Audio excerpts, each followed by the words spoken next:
जागो, चाहत है जीने की।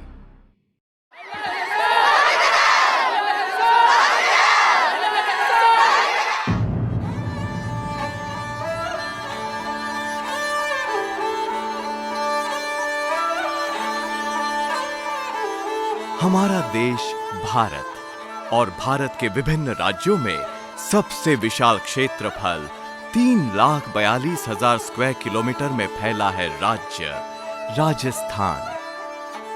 विविधता लिए इस राज्य की अपनी एक अलग ही पहचान है।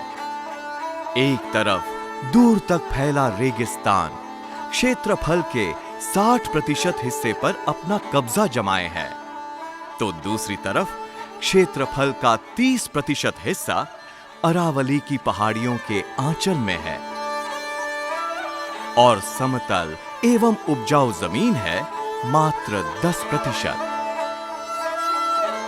राजस्थान की कुल आबादी 2001 के जनगणना के मुताबिक है 5,64,73,122। राजस्थान में 76.46% पुरुष साक्षर हैं। वहीं महिलाओं का साक्षरता का प्रतिशत है 44.34 और जहां राष्ट्रीय स्तर पर प्रति 1000 पुरुष पर 933 महिलाएं हैं, वहीं राजस्थान में लिंग अनुपात सिर्फ 922 है। वहीं राजस्थान का जिला धौलपुर, जहां लिंग अनुपात मात्र 828 है, यानी 1000 पुरुषों पर मात्र 828 महिलाएं। धौलपुर 3084 स्क्वायर किलोमीटर में बसा हुआ है और यहां की आबादी है 9,82,815। चंबल नदी के किनारे बसा ये जिला चंबल की घाटियों से घिरा अपने विशिष्ट लाल पत्थरों के लिए प्रसिद्ध है।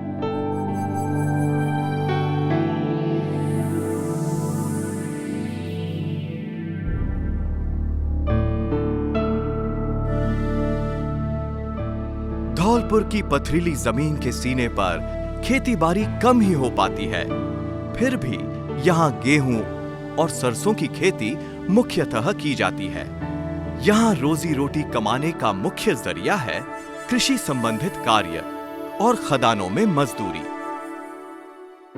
सीमित जीविकोपार्जन के साथ साथ यहाँ की एक और गंभीर समस्या है और वो है स्वच्छ पेयजल की। ये है हमारी देश की शान और विश्व का 7वां अजूबा आगरे का ताजमहल, एक औरत के सम्मान का प्रतीक और एक यादगार स्मारक।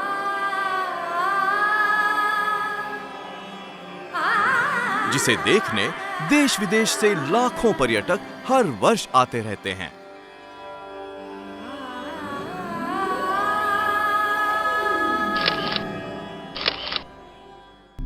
वहीं दूसरी तरफ आगरे से महज 60 किलोमीटर की दूरी पर है धौलपुर, उपेक्षित और तिरस्कृत, जहां की महिलाओं की उत्पीड़न, उपेक्षा और उन पर हो रही अमानवीय अत्याचार पर किसी की उड़ती हुई नजर तक नहीं जाती, जो अपने अस्तित्व और पहचान की लड़ाई आज सदियों से लड़ रही है।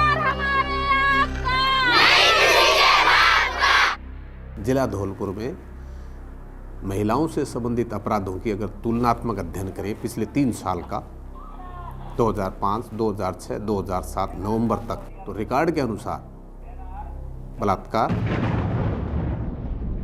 दहेज मृत्यु, आत्महत्या, इन अपराधों में तुलनात्मक रूप से कमी आई है। 498 दहेज के लिए परेशान करना या किसी अन्य बात के लिए शारीरिक या मानसिक प्रताड़ना, इस बात के मुकदमों में वृद्धि हुई है, बढ़ोतरी हुई है।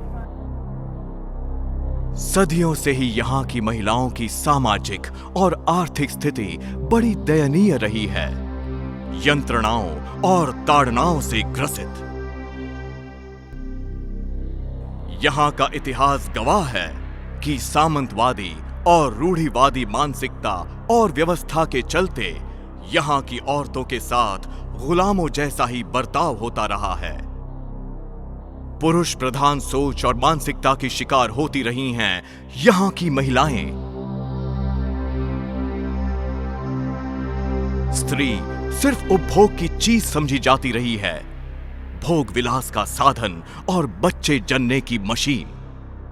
सेविका और दासी फिर भी घृणित और तिरस्कृत।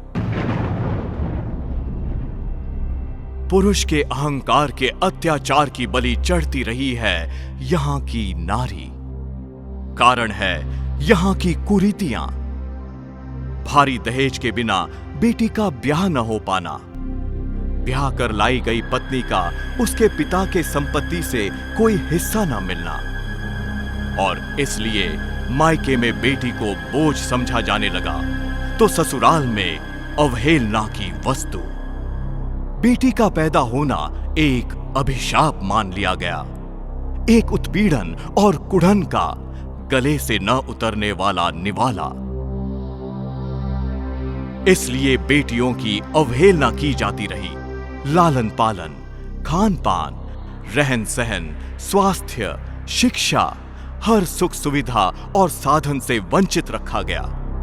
पुरुषों की हीन भावना और अमानवीय क्रूरता ने नारी पर अत्याचार ही नहीं किए, बल्कि बेटी के पैदा होते ही उसकी निर्मम हत्याएं भी होने लगीं।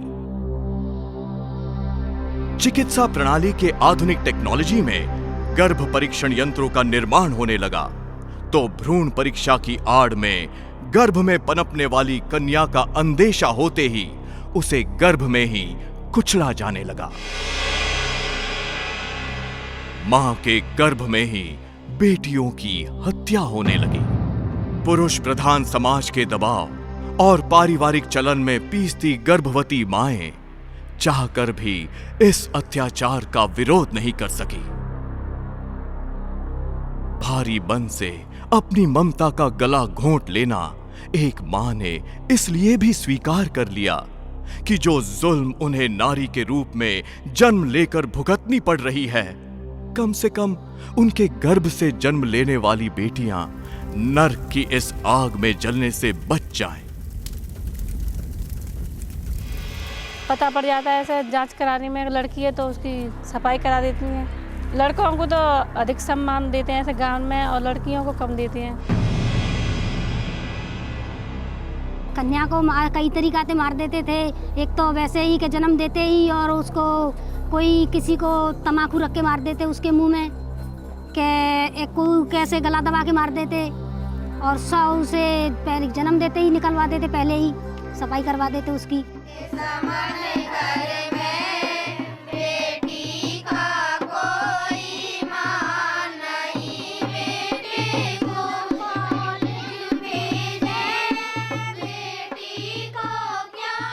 कि लड़का को चाहना ज़्यादा करते, लड़की को कम होते दूध में, तो लड़की को क्या करे, तू पी के पराधन है, पराधन समझ कर के उसकी सहायता ज़्यादा नहीं होती थी। अपना लड़का तो कमा के लाएगा और अच्छा मकान भी बनवाएंगे, लड़की तो और ले जाएगी। यही कारण है कि कन्या भ्रूण हत्या और गर्भपात का चलन बढ़ता चला गया। नतीजा, नारी जाति का अनुपात घटने लगा। हालांकि भारत के दंड संहिता धारा 375 के अधीन गर्भपात एक घोर अपराध है। इसके अतिरिक्त महिला हिंसा के मुद्दों पर भी हमारे देश में बहुत सारे कानूनी प्रतिबंध लगाए गए हैं, जैसे महिलाओं पर घरेलू हिंसा, अत्याचार, बाल विवाह इत्यादि। बच्चों ने बताया कि ऐसा एक शादी हो रही है हमारे स्कूल की लड़की की, छोटी सी की, तो हमें मालूम पड़ा तो हमें अपनी बहन जी से बताया। बहन जी ने और हमने अपने उनके साथ में दबाव दिया उनको कि अगर ऐसा करोगे तो आगे काम नहीं चलेगा, क्योंकि आप पुलिस के हवाले में जाओगे। बाल विवाह से एक तो मतलब बच्ची पूरा काम नहीं कर पाती है, फिर एक दहेज का मतलब ये है कि घर वाले जो कम दहेज दे पाते हैं तो उस पर मतलब लड़की के लिए परेशानी ज़्यादा हो जाती है। वो घर वाले लड़ते हैं तो उनकी सहन भी नहीं कर पाती है वो, फिर कम उम्र में वो बच्चा भी मतलब माँ बन जाती है तो मतलब वो उधर की एक तो कलेश सहन नहीं कर पाती है, उधर एक उसके लिए एक बीमारी खड़ी हो जाती है।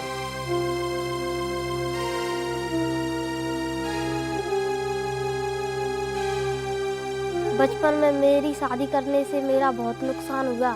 मेरी मारपीट करी ससुराल वालों ने और छेड़ाछाड़ी करते।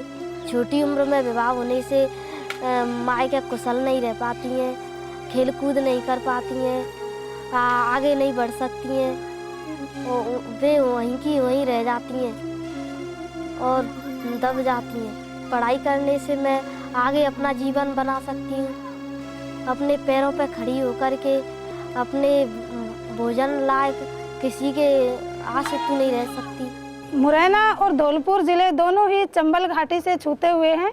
यहाँ पे चंबल घाटी को हिंसा और अत्याचार आतंक का पर्याय माना गया है, जिसके कारण यहाँ पे महिलाओं की बहुत निम्न स्थिति है, गिरी हुई है। एक तरफ तो परंपरावादी भेदभाव तो था ही महिलाओं के साथ, दूसरी तरफ पुरुषवादी ताकतों को यहाँ बल मिलता रहा है। धौलपुर जिला सामंतशाही समय से ही जो कि राजपूताना जो क्षेत्र कहलाता था, तो जिस तरीके से राजाशाही सामंतशाही युग में कई तरह की कुप्रथाएं पूरे राजस्थान में थी, तो धौलपुर जिला भी उन सब से कहीं अछूता नहीं था। विकास की अवधारणा की दृष्टि से जब हम बात करते हैं तो धौलपुर जिला चूँकि राजस्थान के सबसे पूर्वी छोर पर भी है और जो चंबल नदी इसको सामाजिक और भौगोलिक दृष्टि से और भी विषम परिस्थितियों की ओर ले जाती है, क्योंकि विकास की रोशनी जहाँ तक पहुँचनी चाहिए वो नहीं पहुँच पाती है। जब सामाजिक विषमताएं, शिक्षा, स्वास्थ्य, अन्य सारे जो क्षेत्र हैं जहाँ पर के समानता होना ही चाहिए, वो सारी चीज़ें जब नहीं थी, लेकिन उसका जो दुष्प्रभाव सबसे ज़्यादा देखने को मिलता है तो वो महिला और बालिकाओं के ऊपर ही सबसे ज़्यादा देखने में आता है। यही नहीं, गर्भधारण के दौरान और प्रसूति के पहले निदान तकनीक लिंग चयन भी प्रतिरोध अधिनियम पीसी-पीएनडीटी एक्ट 1994 के अनुसार कानूनी अपराध है। पर इन कानूनी सख्तियों के बावजूद बड़े धड़ल्ले से नारी पर अत्याचार होता रहा और भ्रूण हत्या का सिलसिला बढ़ता रहा।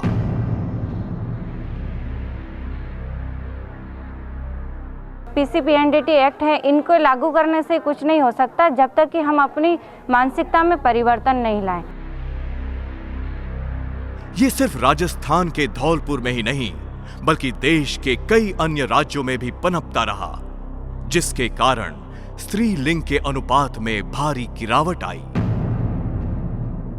सामाजिक संकीर्णता के अलावा शिक्षा का अभाव भी इस कुप्रथा का एक मूल कारण है।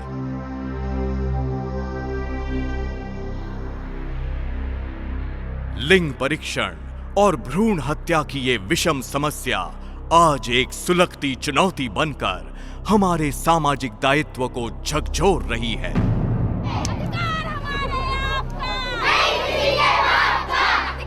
इस घातक चलन को जड़ से उखाड़ फेंकने के लिए सामुदायिक पहल आवश्यक है।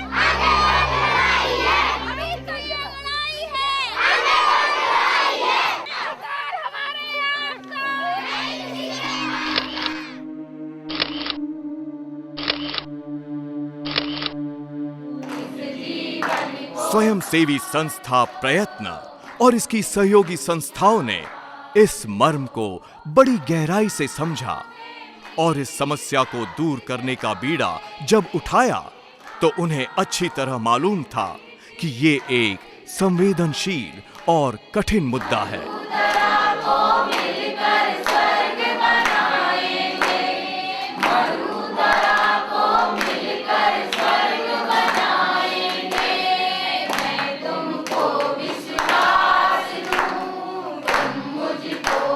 प्रयत्न शुरू से ही लोगों की ज़रूरत के आधार पर काम करने वाली संस्था रही है। हमने शुरुआत किया था बालिका शिक्षा के ऊपर से, एंड काम करते हुए ये महसूस किया कि एक बहुत बड़े स्तर पर जो जेंडर बेस्ड डिस्क्रिमिनेशन है वो बहुत सारी समस्याओं का मूल कारण है बेसिकली। और उस पर काम करते हुए हमने ऐसा महसूस किया कि इसको अगर हमें सही दिशा में काम करना है तो एक इंटेंसिव एफर्ट्स की ज़रूरत है और मल्टीफेसेट स्ट्रेटजीज़ के साथ हमको काम करना है। हमारा जो कोर ऑपरेशनल एरिया है धौलपुर, अगर इसको हम देखते हैं तो पिछले 100 वर्षों से ये हमेशा नीचे रहा है सेक्स रेशियो के मामले में। इन पूरी स्थितियों को देखते हुए जो प्रयत्न ने अपने लेवल पे एक स्ट्रेटेजिकली तय किया कि अगर हमें इस पूरे मसले पे काम करना है तो पॉलिसी लेवल पे हमें काम करना होगा, दूसरा है एडमिनिस्ट्रेटिव लेवल पे हमें काम करना होगा, और तीसरा है कम्युनिटी लेवल पे, जहां लोगों में एक तरफ जागरूकता लाई जा सके और दूसरी तरफ एक संवेदनशीलता पैदा की जा सके ताकि वो लोग खुद ही आगे आएँ और इस घिनौने काम से अपने आप को पीछे कर लें। और तब इन संस्थाओं के समर्पित कार्यकर्ताओं ने इसकी मॉनिटरिंग शुरू की और इस निष्कर्ष पर पहुंचे कि समुदाय के लोगों के आत्मसम्मान को जगाकर इन्हें इनकी शक्ति, क्षमता और आत्मनिर्भरता का परिचय देना होगा। महिलाएं एवं बालिकाएं समाज के बहुत ही उपेक्षित वर्ग के रूप में हैं और संस्था जैसा कि इनका विजन है, जो समाज की जो विविधता है उसमें इनको सशक्त किए बिना समाज का सर्वांगीण विकास नहीं किया जा सकता है। तब आपसी सलाह और आपसी समन्वयता के साथ संस्था ने अपनी रणनीति तैयार की। राजस्थान में धौलपुर के अतिरिक्त प्रयत्न संस्था करौली, झालावाड़, भरतपुर और मध्य प्रदेश के मुरैना में भी कार्यरत है।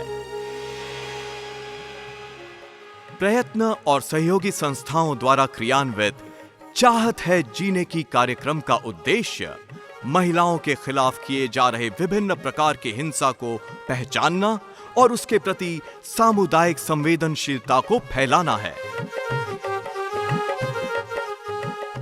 प्रयत्न पिछले 4 सालों से चाहत है जीने की परियोजना पर काम कर रही है, जिसमें हम घटते हुए लिंग अनुपात पर, महिलाओं के अधिकारों पर हम लोग काम कर रहे हैं।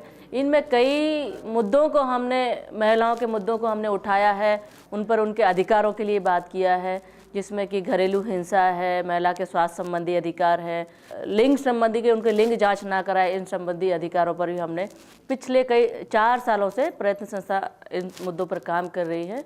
और इसमें हमने कई महिलाओं के साथ में उनको अधिकार भी दिलाए हैं और उनके केसों को भी सॉल्व कराया है। कुछ केसेस को हमने कोर्ट में भी ले जाकर उनको न्याय दिलाने के लिए हमने पहल की हुई है। इन गतिविधियों का हमारा मुख्य उद्देश्य यही है कि एक ऐसा, जिस तरह से हम लोग चाहत है जीने की परियोजना के अंतर्गत काम कर रहे हैं, तो हमारा मुख्य उद्देश्य यही है कि हम एक ऐसे समाज की परिकल्पना कर सके जहां पर महिला और पुरुष समान अधिकारों को प्राप्त कर सके, जिसमें मुख्य रूप से हम लोग कन्या भ्रूण हत्या पर काम कर रहे हैं, जिसमें कन्याओं को कोख से ही अधिकार दिलाने की बात कर रहे हैं, जो उनको जन्म से पहले ही मार दिया जाता है।